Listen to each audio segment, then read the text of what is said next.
Space Women and Mansters. Not man, not monsters. Mansters. Exactly. This was on NWA. Sounds kind of like a outlaw indie mud show, but it wasn't. It was actually very entertaining. Wow. So you're gonna give them a pass, huh? Yes, because I am in a NWA show. But yes, Sorry. what is so yeah, so overall this episode was pretty decent.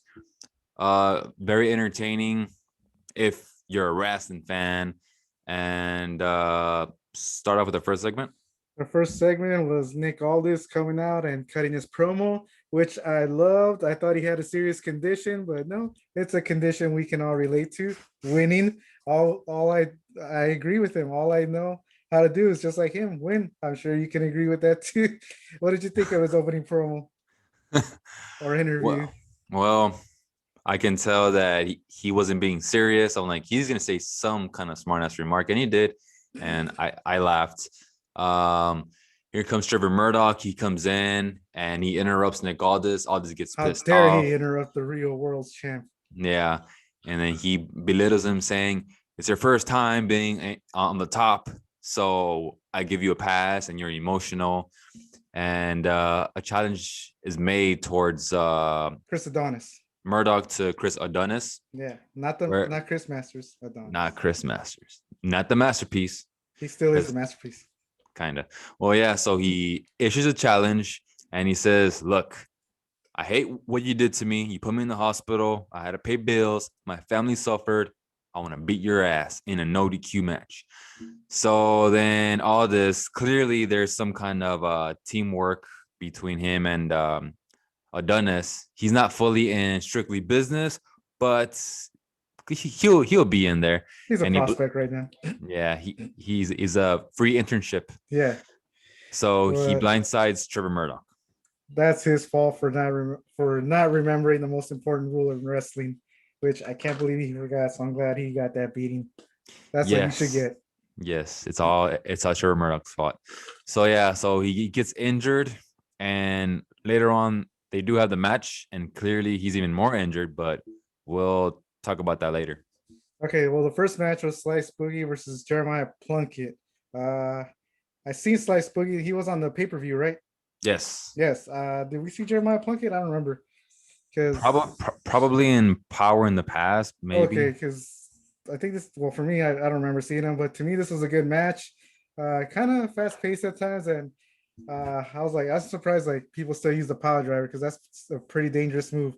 But I thought it was actually might be a squash match because you could tell Slice Boogie's a guy that they're gonna try and push. But both guys ended up looking good in this match. What did you think?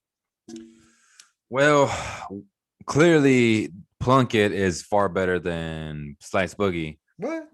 Yes, like Slice Boogie, you can tell he still has some inexperience. He can wrestle, but he needs at least, I would say, in the right direction, another 2-3 years, and he'll be on Plunkett's level. Plunkett, he made Slice Boogie look good, which I also want to say I was looking forward to seeing Slice Boogie first singles match, and he did good. The only thing I was disappointed on was the fact that there was no post-match promo. I got to see the guy promo. Oh, Slice Boogie, yeah, I was expecting that too. But like you said, I guess it's just an appetizer, and I don't like appetizers in NWA. They like to do that a lot. Yeah. But I think and then right before the next match, you're gonna have to tell me who these guys are. I know Aaron Stevens and Kratos are the tag champs. They were challenged by who?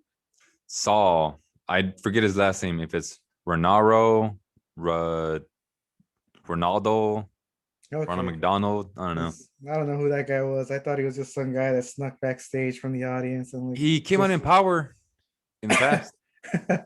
Okay, so what? I don't know. It's been a while, so he was the guy that came between the plastic surgery chick and the wild card guy when they were a couple.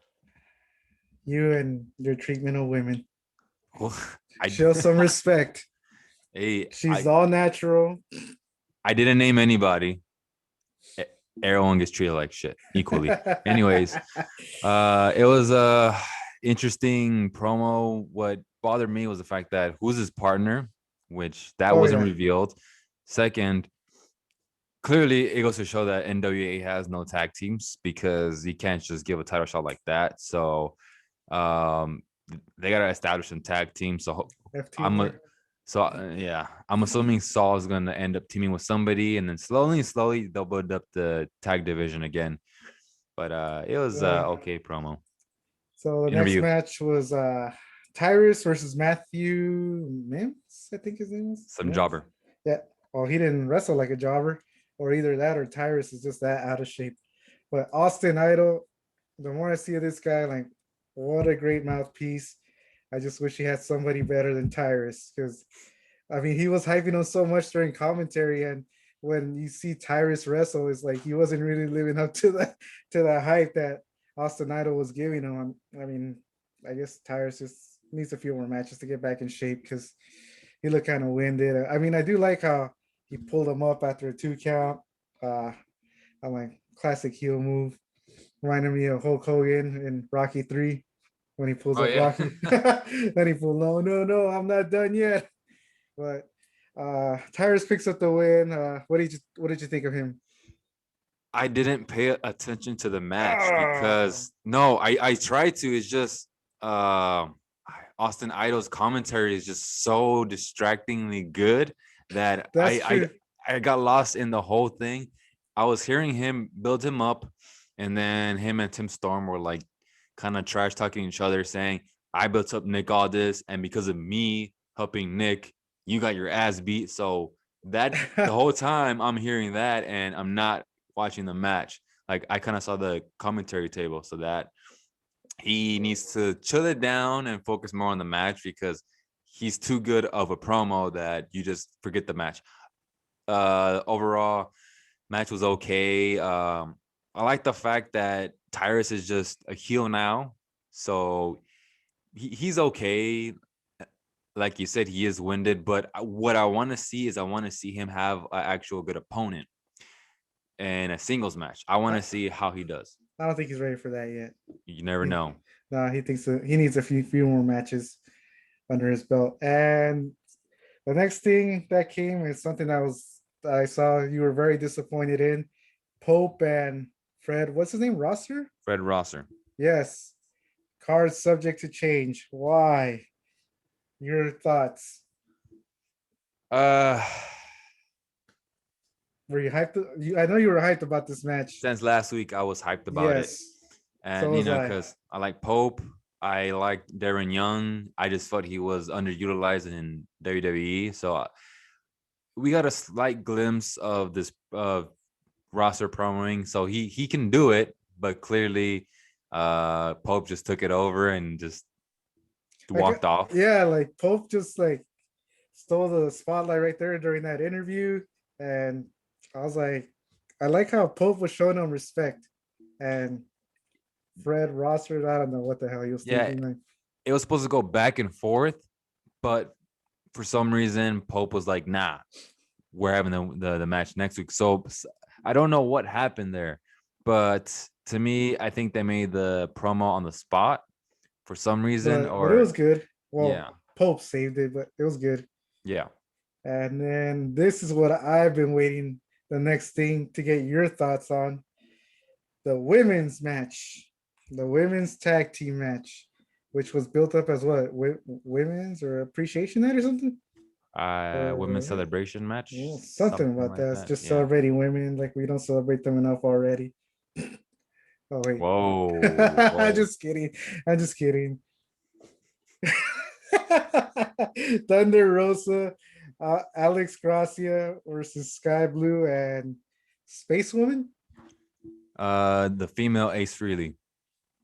Okay, But but yes, uh, the first sign of the space woman. Oh, so we talked about we forgot the manster.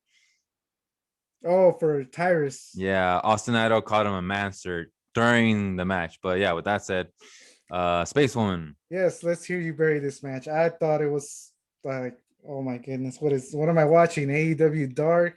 These women were Uh just, well, I get it. They're trying to get some it was time it wasn't in. it wasn't that bad. It was pretty bad. It was it had green moments, but honestly, I kind of tuned out. Yeah, that's why you say it wasn't that bad because you tuned out. Yeah, I tuned out, but like it wasn't insulting. It didn't insult my intelligence. No, It was just it green didn't. It women. was just yeah, it's just women So you could tell like shouldn't have been on there, yeah. but they're probably just doing a favor to Thunder Rosa. Now the post match was what bothered for sure bothered me Wait, are you because talking about Camille? yes, I was actually happy about this moment. Thank you, Camille, for saving us from that horrible match. But go ahead. What bothered you? at the end, Space Woman, genocide, not genocide, genocide. I believe that's her Nah, name. she's Space Woman. Space Woman. Um, Kiss reference she for those of you that don't know what we're talking about. she literally waited behind Camille's back to attack her for the longest time. I probably at least a minute. Camille finally turns around and Space Woman does nothing. This is where you make Yeah, your mark. This is how you make an impact. Like I understand that, yeah, she may be green, but so is Camille. But with that said, how dare she you? she, she should have attacked her, and have some kind of alliance. I don't know anything, but no, it's just a simple stare down and it ends. That was lackluster. The match sucked. Yes, the match did suck, Uh, but Camille saved it at the end, even though you yeah, don't agree. But yeah, I wish we could have seen something happen there. That was her moment, and that was Space Woman's moment, and she blew it. Wait, what's her name again? Genocide? genocide. Genocide.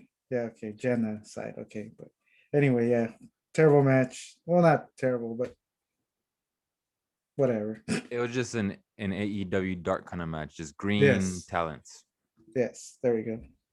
And so now we get on to the main event: Trevor Murdoch versus Chris Adonis, and a no DQ match for the what is that? The national championship belt? No, that's the North American Championship. I thought it was a national championship. North American.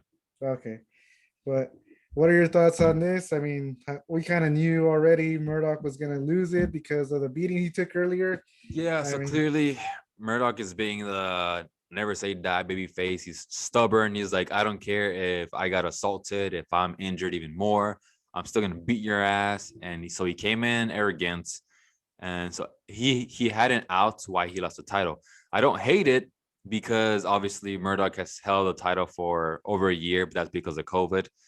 And what I like the fact was that Adonis got in so much heel work in and he yeah, dominated Murdoch.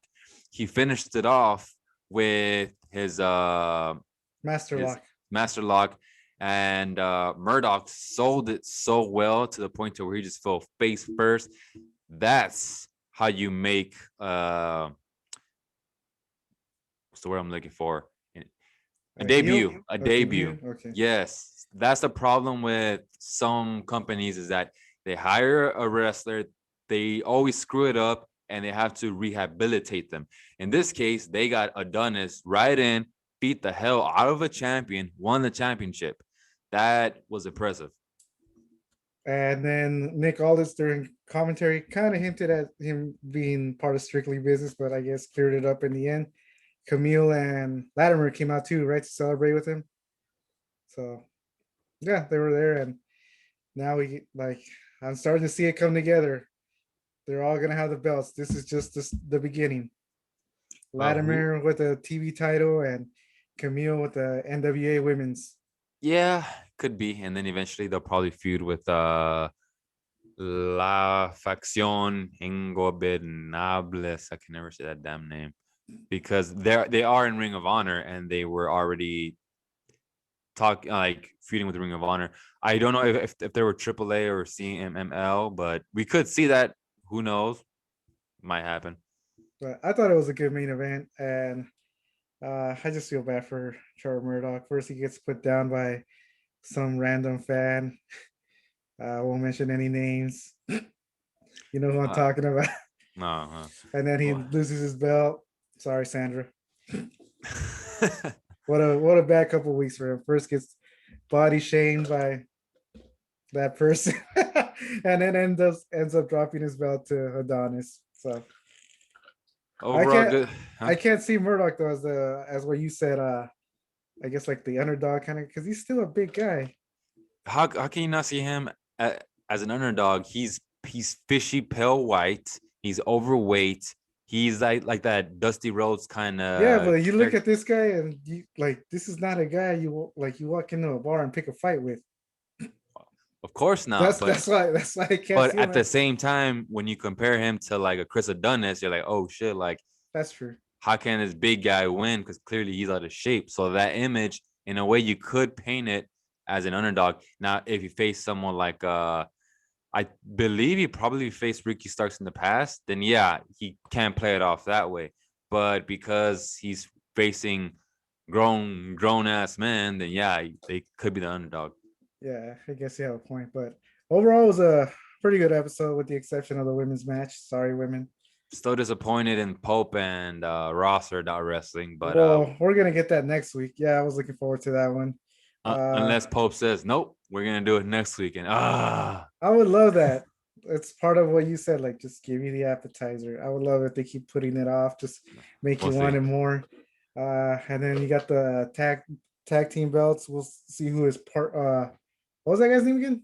Saul, Yeah, we'll see who his partner is. Like, any guesses?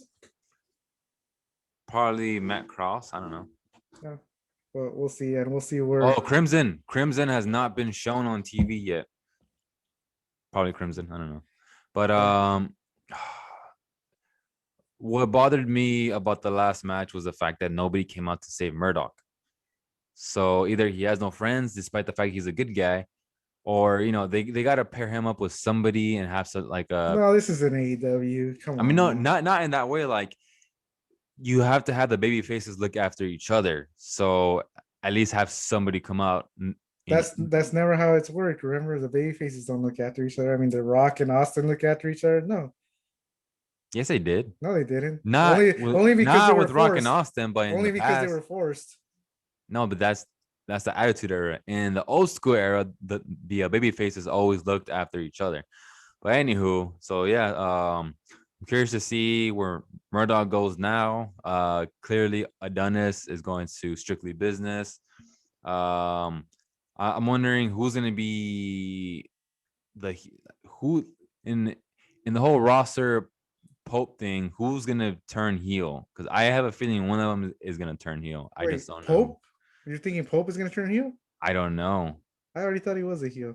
Unless they're both baby faces, and then Oh, Pope they and roster. Well, I thought a roster hinted at that, like, and because yeah, like Pope was showing him respect, and see roster. because Pope's gonna end up going against Latimer. So he's gonna need some help. So maybe he recruits Rosser because that's how he's like trying to make it seem like saying like, hey, you came to me for advice. So they do apparently have some kayfabe or real life relationship there. So curious to see where all this goes. Just like right now, just slowly building, which is good because you can't just go into crazy angles right away. But uh, so I'm still curious to see who the person is that takes the bell off all this. I hope it's not Tyrus. oh no. I don't see anybody on that roster yet that can take the bell from all this. Yeah. Any But last thoughts? no, I thought it was a solid episode. All right. Good, enjoyable episode. Yeah. And congratulations to UCLA. You don't follow that March I don't Madness. care about that. We're in the Key Wrestling Oh Nikki yeah, Demos wrestling wrestling. reviews. But congratulations to UCLA. Stop bringing them up. This is wrestling. We're in the Key Demos wrestling Final reviews. four, first time since 2008. We'll see you on the next one. I'm Joe the Hero, and he Have a good night, is. everybody. Yeah, that guy.